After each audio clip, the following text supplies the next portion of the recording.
El shock está definido como un trastorno orgánico que se caracteriza por una dificultad en la circulación sanguínea, la cual se reduce produciendo de esta manera una disminución del riego sanguíneo en los tejidos. Y si hay disminución del riego sanguíneo en los tejidos, hay poca llegada de oxígeno a las células, lo cual se considera como hipoxemia. ¿Okay? Entonces, es una reducción, como dice ahí, de la perfusión, de la circulación, de la irrigación quística de los tejidos, adelante,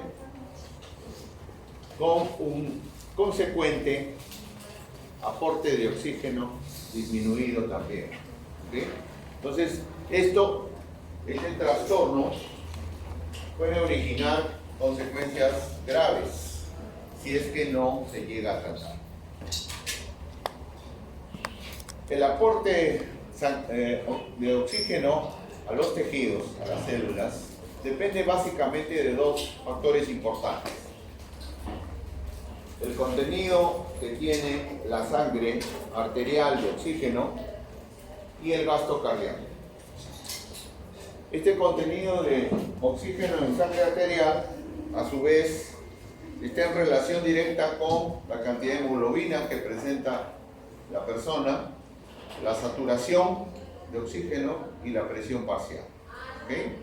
Entonces, cuando veamos un paciente anémico que satura poco, ¿okay?, ya estamos hablando pues de una hipoxemia generalizada, digamos. ¿Okay? Y más, si medimos la presión parcial de oxígeno, obviamente estamos ya en la obligación de definir pues que se trata de un probable shock. Ahora, por otro lado, el shock también depende del gasto cardíaco. O sea, la hipoxemia depende del gasto cardíaco.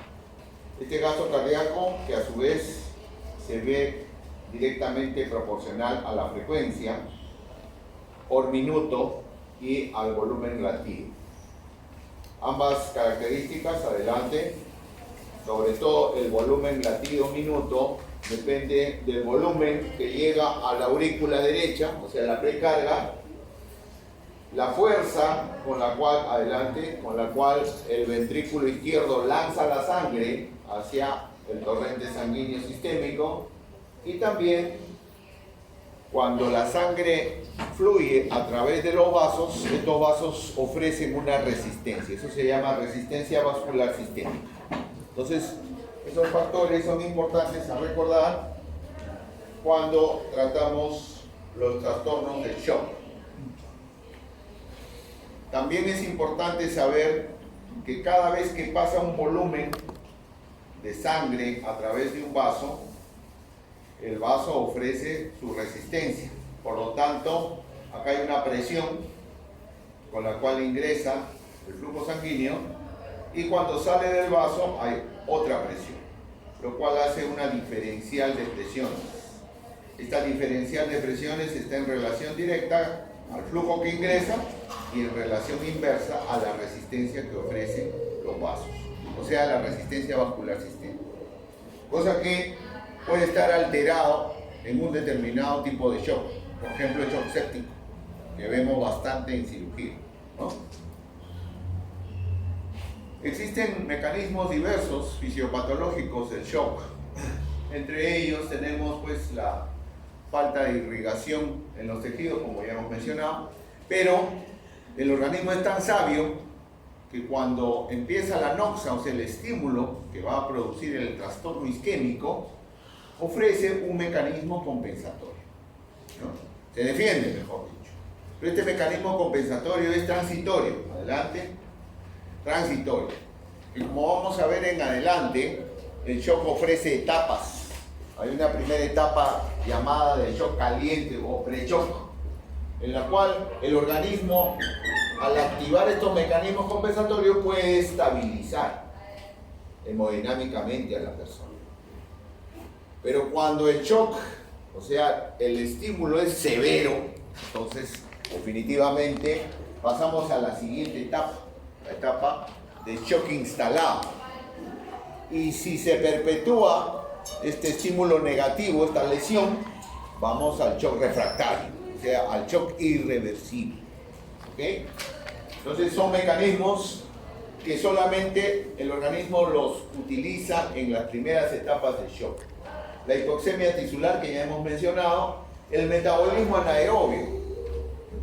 Obviamente, cada vez que entramos en este trastorno hístico y al haber hipoxemia en los tejidos, entonces predomina el metabolismo de las bacterias anaeróbicas. Y esto es importante recordarlo, ¿por qué? Porque en los pacientes, sobre todo sépticos y que tienen factores predisponentes, son los anaerobios los que van a realizar la bacteriemia y por ende las lesiones a nivel de los diferentes organismos. La acidosis, igualmente, por falta de aclaramiento del ácido láctico a nivel del riñón, del hígado, de la fibra muscular, está muy venida menos, está disminuida, por lo tanto, el ácido láctico fluye a través de la sangre produciendo una alteración del metabolismo, ¿no? Denominada acidosis metabólica, que también está presente en el shock. Si todos estos mecanismos se perpetúan, no se trata bien al paciente en shock, entonces vamos a la disfunción tisular, a la falla orgánica multisistémica, adelante. Y finalmente a la muerte.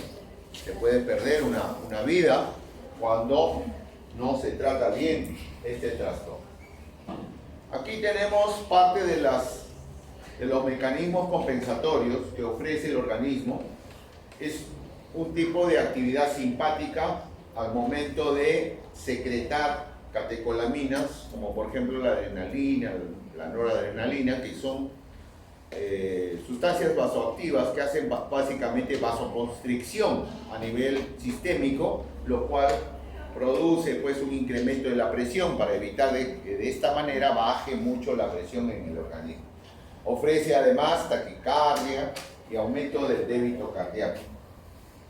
También tenemos nosotros receptores importantes a nivel auricular para la detección de la precarga. Ya hemos dicho que se ve alterado la precarga, o sea, el volumen sanguíneo que ingresa a la aurícula derecha. Sobre todo, ¿dónde están estos receptores? A nivel de la vena cava superior. Entonces, estos receptores detectan rápidamente la baja del gasto cardíaco a ese nivel, o sea, la precarga, ¿y qué hacen? Contraen las orejuelas. Recuerdan ustedes por anatomía que el corazón tiene dos orejuelas, la derecha y la izquierda. ¿Y qué son las orejuelas? Son depósitos de sangre. Entonces, cuando se detecta una baja en el volumen sanguíneo, en la precarga, en la aurícula derecha, automáticamente se contrae la orejuela para compensar de alguna manera el gasto cardíaco perdido. ¿Ok? Entonces, fíjense, son mecanismos transitorios, son mecanismos compensatorios que van a tratar de estabilizar hemodinámicamente a la persona. También la secreción de hormona antidiurética que hace posible la disminución del volumen urinario para que el gasto cardíaco no baje y se recircule, se redistribuya a nivel de los órganos blancos más importantes como es el cerebro, el corazón, el hígado, en fin. Finalmente, este sistema renina-angiotensina también se activa de tal manera que se retiene sodio, por lo tanto se retiene agua, en el afán de evitar que baje mucho el gasto cardíaco. ¿Okay? Entonces son mecanismos que vamos a ver en el trastorno hístico. Entonces, todos los tipos de shock llevan finalmente a una baja del gasto cardíaco, lo que vamos a mencionar ahora. Y esta baja del gasto cardíaco puede ser compensada inicialmente por lo que ya he mencionado. Adelante. Si no es así, nos vamos a la disfunción orgánica. O sea, comienzan las lesiones irreversibles a nivel de los órganos blancos. Y finalmente, al daño celular. ¿Cuáles son los órganos blancos más importantes que se pueden afectar en el shock? El cerebro, el corazón, los riñones. ¿Y cómo se manifiesta clínicamente las etapas de shock en estos órganos blancos? Fíjense, en el sistema nervioso central, al inicio hay ansiedad, ¿no? el paciente está inestable, ¿no? Está en una etapa inicial, está muy hiperkinético, sudoroso, pero posteriormente entra en aletargo, obnubilación y va al coma, inclusive, en etapas ya avanzadas del shock. En el corazón igualmente hay taquicardia inicialmente y bradicardia después, y en el riñón, que como ustedes saben es el que filtra el plasma sanguíneo, puede llegar hasta la anuria, o sea, la falta de diuresis. Ya cuando el choque está instalado y hay lesión, bueno, pues entonces en los órganos blancos se da la encefalopatía a nivel del sistema nervioso central, la necrosis cortical, por ende el coma y el estupor de la persona. A nivel cardíaco, todas estas alteraciones, sobre todo arritmias cardíacas. A nivel pulmonar, la IRA, insuficiencia respiratoria aguda, es perceptible francamente. El síndrome de diestrés respiratorio del adulto, que también se puede presentar. Y a nivel renal, las fallas renales, prerrenal o, de lo contrario, la insuficiencia renal crónica. A nivel gastrointestinal también tenemos alteraciones por disfunción orgánica. Dentro de las más frecuentes aquí, porque nosotros vemos esta parte, se puede presentar la pancreatitis, vemos bastante, el ilio paralítico sobre todo, por un desequilibrio hidroelectrolítico, son los más frecuentes, el ilio y la pancreatitis. No vemos hemorragias, bien raro cuando hay shock, salvo que el shock ya esté refractario, o sea, irreversible. Cuando hay CID, o sea, coagulación intravascular diseminada, ahí podríamos ver un sangrado, ¿no?, de algún tipo. A nivel hepático igualmente, tenemos la hepatitis, el hígado de shock y la colestasis intrahepática. A nivel hematológico, como ya he mencionado, la coagulación intravascular diseminada. A nivel metabólico es claro la acidosis metabólica, que cursa con hiperglicemia en estados iniciales y posteriormente en estados tardíos hipoglicemia. Y el sistema inmune, ni hablar, se deprime totalmente hasta etapas avanzadas del shock. Entonces, como ven, es importante no solamente para el médico clínico, sino también para el cirujano. El cirujano tiene que ser, antes que cirujano, tiene que ser clínico, tiene que saber diagnosticar sus patologías. Porque si se dedica solamente a operar, se convierte en un artesano, en un carpintero, ¿okay?, en un peluquero, como antes en épocas antiguas les decían a los cirujanos peluqueros. Ese es un peluquero. O sea que maneja bien su tijera, ¿no?, y punto, se acabó. Pero pues los cirujanos también somos médicos, ¿ok? Y somos formados también en base a ciencia, por lo tanto nos forman para diagnosticar patologías. Entonces tenemos que ser clínicos, básicamente. El shock se clasifica en 4 grandes grupos: el shock hipovolémico, el shock obstructivo, el cardiogénico y el distributivo. Cualquiera de estas etapas o clasificaciones de shock van a pasar, como ya les mencioné, por sus etapas. La etapa de pre-shock, shock caliente, la etapa de shock instalado y luego la etapa de shock refractario o shock irreversible con falla orgánica multisistémica. Como ven, si esto continúa o es maltratado, se pierde el paciente. En las primeras etapas, la etapa de shock caliente, hay unas alteraciones mínimas, pero generalmente el paciente siempre está taquicárdico e hipotenso. Puede haber baja leve de la presión arterial, pero que puede ser compensada por el mecanismo que ya he mencionado, los mecanismos anteriormente mencionados. Clínicamente hay taquicardia, vasoconstricción periférica, o sea, frialdad periférica, y la presión se altera mínimamente. En la siguiente etapa, la etapa de shock ya instalado, acá sí ya podemos observar, además de la signología clínica anteriormente mencionada, disnea, sudoración, acidosis metabólica, oliguria, ya prácticamente hay lesión de los órganos, ya los órganos blancos, ¿cierto? Entonces acá, por ejemplo, Si tenemos una pérdida del volumen más del 25%, entonces podemos estar hablando de un shock hipovolémico. Si perdemos fuerza en la contracción cardíaca, o sea, el índice cardíaco que dice acá, está menos de 2.5 litros por minuto por metro cuadrado, entonces estamos frente a un shock cardiogénico. Y si estamos frente a un SIRS, o sea, un síndrome inflamatorio de respuesta sistémica, estamos frente a un shock distributivo o shock séptico, que es el más representativo del shock distributivo. Ya cuando el shock está refractario, cuando el shock ya es irreversible, entonces pues las alteraciones a nivel sistémico son mayores. ¿Okay? Acá podemos llegar a la anuria, a la insuficiencia renal, a la acidosis metabólica severa, ¿no? Con alteraciones celulares ya a nivel del sistema nervioso central, llegando inclusive al coma. Es bien difícil, yo he visto casos de shock refractario que por más dopamina que se le pone o noradrenalina no sale, no sale, ahí queda. Y en tu cara se muere el paciente, se muere, así en trauma shock, se pierde. Hay que evitar llegar a estos estados, ¿okay? Siempre hay que manejar y hay que darse cuenta en formas tempranas de shock para poder compensar al paciente. De lo contrario, pues, tenemos pues una baja. Este cuadrito muestra los tipos de shock en fase precoz y fase tardía. Observen que en ambas fases, precoz y tardía, siempre hay un común denominador. Frecuencia cardíaca elevada, o sea, taquicardia e hipotensión. ¿Ok? Entonces, prácticamente no hay shock sin taquicardia e hipotensión a la vez. Siempre que vean un paciente taquicárdico e hipotenso, piensen en probable shock. ¿Ok?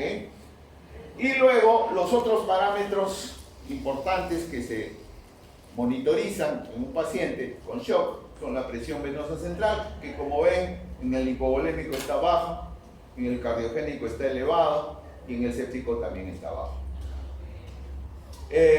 La resistencia vascular sistémica siempre va a estar elevada, a excepción del shock distributivo, o sea, el séptico. Siempre el shock distributivo le llamamos también el shock vasodilatado. Los vasos se dilatan tanto que los 5 litros de sangre son poquitos para ese espacio tan grande que tienen los vasos en dilatación, o sea, la resistencia vascular muy baja. Entonces baja pues el gasto cardíaco, entonces baja la precarga. Entonces coincide con esto. ¿Okay? La presentación clínica ya hemos mencionado, la hipotensión y otras, sobre todo la oliguria, es importante medir. Cuando se tiene un paciente con shock hay que monitorearlo, hay que sondearlo, hay que ver cómo está la diuresis horaria, es importante para ver si baja o no baja, ¿no? Y sobre todo monitorear el sistema nervioso central. Hay que evaluar siempre cómo está el paciente, está orientado en tiempo, espacio, persona, cómo está el Glasgow. Son datos importantes que nos van a mencionar a nosotros si estamos en un buen tratamiento o no. La acidosis igualmente, como ya les mencioné, esto se da por una falta del metabolismo del ácido láctico. ¿Okay? ¿A dónde? En el hígado básicamente y en los músculos, la fibra muscular. Y otras alteraciones menores. Entonces, en conclusión, la clínica también va de la mano con la etapa en la cual se presenta el shock. Al inicio, en un shock inicial, un shock caliente, podemos ver un paciente taquicárdico, con hipoperfusión, con vasoconstricción, pero posteriormente ya hay mayores alteraciones clínicas. Falta de relleno capilar, palidez, sudoración fría, hipotensión, alteración de la conciencia y problemas a nivel diurético. El primer shock que vemos en cirugía es el shock hipovolémico. Lo vemos bastante. Sobre todo el shock hipovolémico de tipo hemorrágico. Hay dos grandes grupos en el shock hipovolémico, el hemorrágico y el que se da por pérdida de fluidos. Pero este es el que más vemos. ¿Por qué? Por trauma. Vivimos tiempos violentos en nuestra ciudad y vemos a cada rato esto, trauma, trauma, trauma. Si no es paciente politraumatizado, paciente con trauma abdominal. Puede ser arma blanca, arma de fuego. Entonces, esto condiciona a una baja de gasto cardíaco aguda, brusca. Está sangrando el hígado, obviamente. Entonces, el gasto cardíaco baja. El paciente entra en shock tipo hipovolémico. Entonces, hay que tratarlo básicamente rápido. ¿Okay? También, en segunda frecuencia, podemos tener las hemorragias digestivas. Que de alguna manera vemos, pero básicamente estas son tratadas por el gastroenterólogo. El que trata el cirujano es el trauma. Y otros que vemos menos frecuentemente. En el caso de la pérdida de fluidos que origina el shock hipovolémico, lo que vemos básicamente es esto, los quemados, pacientes con grandes quemaduras. El paciente gran quemado es un paciente chocado, un shock hipovolémico. Entonces hay que reponerle rápidamente en las primeras 24 horas el volumen perdido. De lo contrario, el paciente entra en shock irreversible, o sea, shock refractario. Poco vemos pacientes con diarreas crónicas, vomitadores, golpe de calor, eso muy poco. Y tal vez en algunos casos los pacientes obstruidos. Acuérdense que, acá para recordar, que hay algunas patologías quirúrgicas que llegan a la obstrucción intestinal, ¿no? Y que albergan un llamado tercer espacio. Las bridas, las adherencias que vimos en el seminario pueden condicionar a un volumen que no circula en el intestino. Eso se llama tercer espacio. Ese volumen es perdido prácticamente, que origina una baja del gasto cardíaco. Igualmente, podemos tener otro tipo de obstrucción intestinal, por ejemplo, los vólvulos. Los vólvulos de sigmoides son grandes intestinos gigantes que albergan un volumen determinado de contenido intestinal que disminuye pues el gasto cardíaco. Entonces las obstrucciones intestinales pueden de alguna manera, dependiendo del volumen que secuestran, llegar al shock hipovolémico. La característica de este tipo de shock básicamente es la disminución del retorno venoso. Entonces, generalmente es por pérdida sanguínea. En la triada de shock, el que está alterado es la volemia básicamente, ¿no? Entonces ahí tenemos que recordar la famosa triada de la muerte. Cuando se pierde volumen, ¿qué pasa? Baja la temperatura, la hipotermia. Y si baja la temperatura, esta baja de temperatura hace posible una estimulación de la cascada de la coagulación. Por lo tanto va a coagulopatía, al CID. Y como esto se junta con la acidosis láctica, llegamos a la acidosis metabólica. Entonces, el paciente con acidosis metabólica hace posible que el músculo cardíaco se deprima, pierda fuerza. Por lo tanto, este decremento conlleva igualmente a una baja del gasto cardíaco, que continúa con hipotermia. Entonces, este triángulo vicioso hay que romperlo. Desde un inicio, evitar la hipotermia. ¿Ok? Evitar la hipotermia. Acá tienen un cuadrito que clasifica al shock hipovolémico en 4 tipos. Vean ustedes cómo el tercero y cuarto tipo se caracteriza por una pérdida de más del 30 o 40% del gasto cardíaco, lo cual indica de que esta pérdida implica que el cirujano actúe, porque probablemente hay un sangrado, ¿okay? Está sangrando algún órgano que evita la compensación del organismo hemodinámicamente, ¿no? Entonces, es importante que ustedes recuerden estos datos. Fíjense cómo también en el tipo 3 y 4 comienza recién a bajar la presión. En el 1 y en el 2 está normal. El pulso también se altera ya, francamente. O sea, la hipotensión y la taquicardia ya se manifiestan francamente, ¿no? Incluso el estado mental, miren, primero es ansiedad, luego confusión y finalmente letargo. El shock hipovolémico generalmente es por pérdida sanguínea, la depresión del volumen. Casos como el que ven, ¿no?, hacen posible pues los shocks.